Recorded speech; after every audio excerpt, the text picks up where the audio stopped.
আরাফার দিন ছোট্ট একটি দোয়া পড়ে আল্লাহ পাকের কাছে যা চাবেন আল্লাহ পাক আপনাকে সেটাই দান করে দিবে।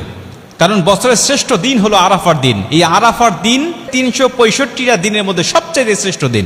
নবীজি সাল্লাল্লাহু আলাইহি ওয়াসাল্লাম বলেছেন, খায়রুদ দুআ দুআ ইয়াউমি আরাফা। আরাফার দোয়া হলো সবচেয়ে শ্রেষ্ঠ দোয়া। আর এই দোয়া আল্লাহ পাক কখনো বান্দাদের ফেরত দেয় না, কারণ এই দিনে আল্লাহ পাক হাজার হাজার লক্ষ লক্ষ মানুষগুলোকে আল্লাহ পাক ক্ষমা করে দেয়। আম্মা জান আয়েশা রাদিয়াল্লাহু তাআলা আনহা বলেন যে আল্লাহ পাক এই দিনে এত হাজার পরিমাণ মানুষগুলোকে ক্ষমা করে, আল্লাহ পাক এত পরিমাণ মানুষকে অন্য দিনে ক্ষমা করে না।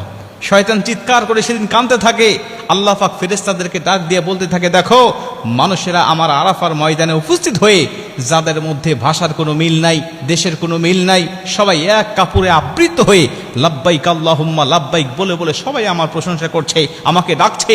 আমি আল্লাহ পাক তাদের সবাইকে ক্ষমা করে দিলাম। আর আরাফার ময়দানে উপস্থিত হওয়ার পরে কোনো হাজির কোনো গুনাহ থাকে না। কেউ যদি মনে করে আমার গুনাহ আছে, তখন থেকে তার নতুন করে গুনাহ শুরু হয়ে যায়। প্রিয় ভাইরা আমার, আপনি ওই দিনে আল্লাহ পাকের কাছে যদি ক্ষমা চাইতে পারেন, ওই দিনে রাসূল সাল্লাল্লাহু আলাইহি ওয়াসাল্লাম একটি দোয়া পাঠ করতেন। সমস্ত নবীরা ওই দিনে একটি দোয়া পাঠ করত। ওই দোয়াটা আমরাও পাঠ করব।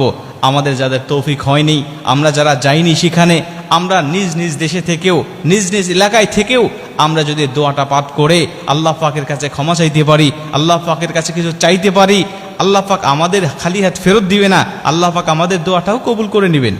নবী সাল্লাল্লাহু আলাইহি ওয়াসাল্লাম সেই দোয়াটা পাঠ করতেন, লা ইলাহা ইল্লাল্লাহু ওয়াহদাহু লা শারীকা লাহু লাহুল মুলক ওয়া লাহুল হামদ ওয়া হুয়া আলা কুল্লি শাইইন কাদির।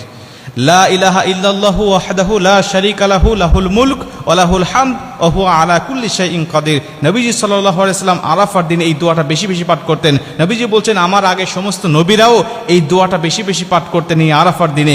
অতএব আমরা যারা যাইনি আরাফার ময়দানে, আমরা নিজ নিজ দেশে থেকেও এই দোয়াটা আমরা পাঠ করতে পারি এবং আল্লাহ পাকের কাছে দোয়া করতে পারি। এই দোয়াটা পাঠ করে আমরা নিজ নিজ ভাষায় আমাদের যা চাওয়ার দরকার, আমাদের যা পাওয়ার দরকার, আল্লাহ পাকের কাছে সেগুলো আমরা চেয়ে নিতে পারি।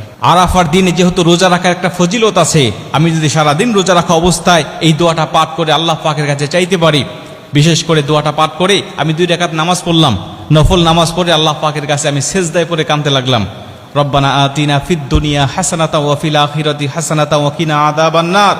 আয়াতগুলো পাঠ করে, নফল নামাজ যেহেতু আপনি যে কোনো আয়াত তেলাওয়াত করতে পারেন, বাংলা ভাষায়ও আল্লাহ পাকের কাছে চাইতে পারেন, কোনো সমস্যা নেই।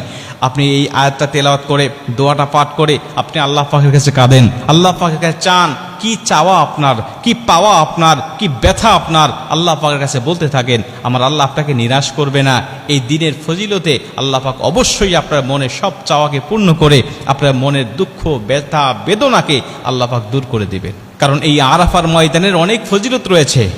আরাফার ময়দানে আল্লাহ রাব্বুল আলামিন অনেক নিদর্শন দিয়েছেন। এই আরাফার দিনে পবিত্র কুরআনের শেষ আয়াতটাও নাজিল হয়েছিল। খুবই গুরুত্বপূর্ণ আলোচনা, শেয়ার করে টাইমলাইনে রেখে দিতে পারেন।